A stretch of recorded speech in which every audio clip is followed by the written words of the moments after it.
କହିଛନ୍ତି ତାଙ୍କର ଜେରାରେ ଯାହା ଆମେ ବାହାରିଛି ଯାହା ତଥ୍ୟ ବାହାରିଛି ସେଥିରୁ ଜଣା ପଡୁଛି ଯେ ଗୁଡେ ଦୂରରୁ କେହି ଫାୟାର କରିଥାଇ ପାରନ୍ତି ଏବଂ ସେଇ ଫାୟାରିଂ ଦ୍ୱାରା ନବ ଦାସଙ୍କର ମୃତ୍ୟୁ ହେଇଛି ଆଉ ଗୋପାଳ ଦାସର ବନ୍ଧୁକର ଗୁଳିରୁ ମୃତ୍ୟୁ ହୋଇନାହିଁ। जो सर्कमस्टेंस एविडेंस जहाँ कहूची गोपाल दास जो हिसाब रे गन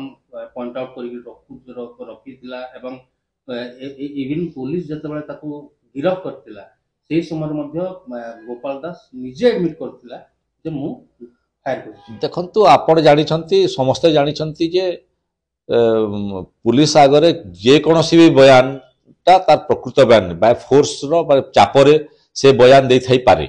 किंतु परवर्ती समय रे से जेतले चार्ज फ्रेम कराला से तो मना करिछि चार्ज फ्रेम करला बड को मु निर्दोष बोली कहिछि आ सेति पे ट्रायल को गला केसटा तो आम कहबा माने हला जे जो हिसाब रे ताको सजा जाइछि केसटा को सजा जाइछि एवं केवल दोषटा को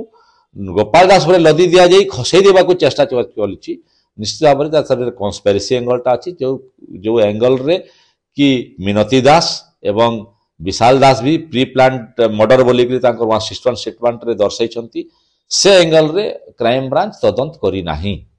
एवं यदि कहबा अकर्पित भाव जो भाव में गोपाल दास ब्लैंक फायरिंग करथिला तो एथिरु भी मध्ये स्पष्ट गोटे सर्कमस्टेंस एविडेंस गोटे रहुची जे जो हिसाब रे तार मूवमेंट थिला बॉडी लैंग्वेज थिला तो से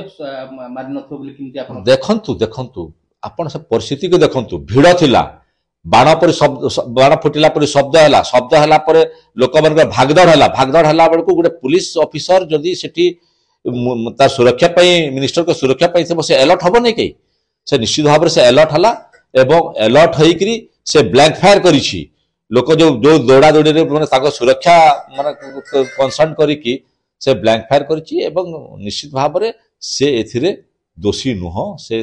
एथिरे इन्वॉल्व नुह किंतु ताको क्राइम ब्रांच रो जो चार्जशीट देछि ताको दोषी बोली कहिछि आमे से ताको डिफेंड करूछु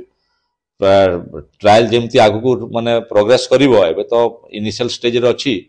ट्रायल आगु को जते इनिशियल प्रोग्रेस करबो आमे निश्चित भाव में माने प्रकृत तथ्य कोर्ट सामने रे आसीबो तो आपण किंती माने सियोर ही कहि पाबो कि मु सियोर होनी मतलब तथ्य को भित्ति करी जो जो